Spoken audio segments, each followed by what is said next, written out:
हैं। मैं आपके सामने पहले लिख देता हूँ, हमेशा डेटा ऐसे लिखा होना चाहिए। और ये फ्रीक्वेंसी क्लास हमारा कैसे है, तो 5 से 10 वाला एक क्लास है, 10 से 15 वाला एक क्लास है, 15 से 20 वाला एक क्लास है, 20 से 25 वाला एक क्लास है। उसके बाद यहाँ पर क्या हो जाएगा, टोटल 45 तक गया, 25 से 30 तक की क्लास है, 30 से 35 तक की क्लास है, 35 से मेरे भाई 40 तक की क्लास है, और नेक्स्ट हमारा कहाँ है, तो 40 से लेकर 45 तक की क्लास है। ये सारी क्लासेस हमने लिख दी हैं। अब उसके बाद यहाँ पर देखोगे तो फ्रीक्वेंसी कितनी है, 5 हो गया, 6 हो गया, उसके बाद यहाँ 15 हो गया, उसके बाद यहाँ 10 हो गया, उसके बाद यहाँ पर 5 हो गया, फिर हमारा 4 हो गया, फिर हमारा 2 हो गया, फिर हमारा 2 हो गया। अब देखो मेरा क्या कहना है, नॉर्मली तुम्हारा 3 तरह का सवाल बनता है मीडियन में। पहला सवाल यहाँ पर ये बनता है जब काफी सारे डेटा यहाँ पर दिए गए होते हैं और काफी सारे डेटा मेरे भाई दिए गए होते हैं, उस केस में हमें वहाँ मीडियन पता करना होता है। तो हम क्या करते हैं, असेंडिंग ऑर्डर में करेंगे और असेंडिंग ऑर्डर में करने के बाद जो संख्या बीच में आती है उसे उत्तर देते हैं। उसके बाद हमने दूसरा वाला केस कौन सा देखा था, तो दूसरा वाला केस यहाँ पर ये देखा था जहाँ पर कोई क्लास नहीं था हमारे सामने, इंटरवल्स नहीं थे, सिंपल एक हमारा फ्रीक्वेंसी दिया गया था और यहाँ पर हमें एक्सआई का मान था। तो एक्सआई था और एफआई था, तो हम क्या करते हैं, एफआई वाले को जोड़ते रहते हैं, यानी एक तरीके से क्यूमुलेटिव फ्रीक्वेंसी हम निकालते हैं। क्या निकालते हैं, क्यूमुलेटिव फ्रीक्वेंसी निकालते हैं और क्यूमुलेटिव फ्रीक्वेंसी का आधा करके देखते हैं कि कौन ऐसी संख्या है जो इससे थोड़ी सी बड़ी है, और जो भी थोड़ी सी बड़ी होती है तो यहाँ पर उसका उत्तर हम दे देते हैं। ठीक है, अब तीसरा जो केस आ जाता है वो हमारा यहाँ पर आ जाता है किसमें, इंटरवल में, कि ये संख्या जो है इंटरवल्स में दिया गया है। अब इंटरवल्स में दिया गया है तो हम मेरे भाई इंटरवल तो बताएंगे नहीं, ऐसा तो करेंगे नहीं यहाँ पे। अब सेम काम ऐसा नहीं कर सकते कि हम क्यूमुलेटिव फ्रीक्वेंसी निकालें, जोड़े, आधा करें और देखें यहाँ पर किसमें आ रहा है और उस इंटरवल को हम आंसर दे दें। ऐसे हम नहीं करते हैं,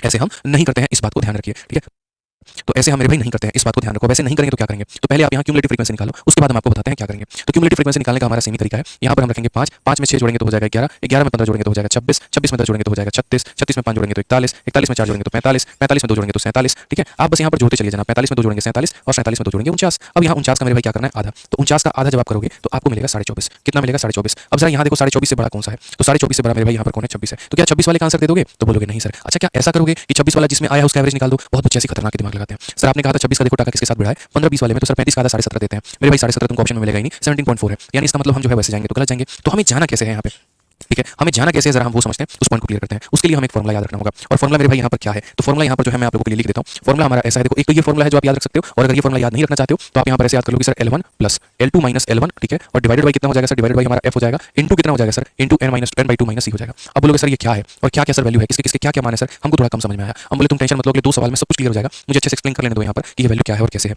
जैसे मानो यहाँ L1 है, L2 क्या है, F क्या है, N क्या है, C क्या है, हम सब कुछ आपको बताएंगे और बहुत ही डिटेल में बताएंगे। ठीक है, एक मिनट रुकिए आप, ठीक है।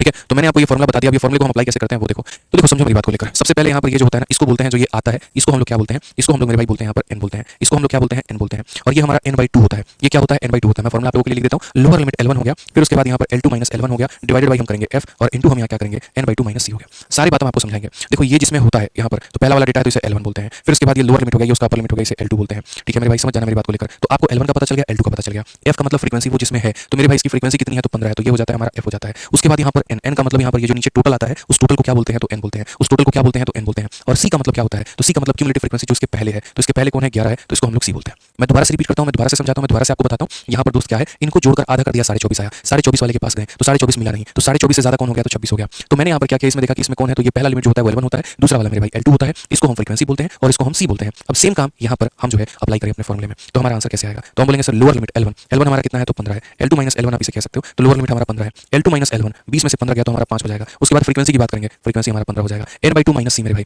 n/2 हमारा कितना है, 24.5, इसका आधा कितना है, 24.5, तो हम बोलेंगे सर ये हमारा है 24.5, और उसमें से यहाँ पर C जो है हम घटाएंगे, 11 हम घटाएंगे। ठीक है, अगर हम बात करते हैं तो बोलेंगे 15 और प्लस ये हमारा कितना हो जाएगा, 3 हो जाएगा, 1/3 हो जाएगा। 24.5 में से 11 घटा दो, तो 24.5 से 11 घटा दो तो कितना हो जाएगा, 13.5 हो जाएगा। नेक्स्ट अगर हम बात करते हैं तो 3 × 15 हमारा 45 हो जाएगा, प्लस हमारा 13.5 हो जाएगा, और डिवाइडेड बाई कितना हो जाएगा, 3 हो जाएगा।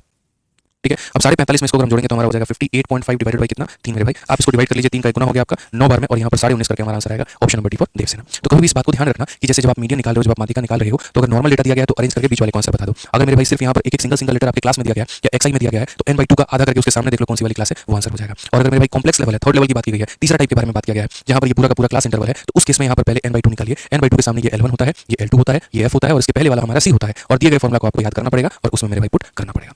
चलिए आइए हम आपको एक और एग्जांपल दिखाते हैं, उसके बाद शायद आपको और बेहतर तरीके से क्लियर हो पाए। तो आइए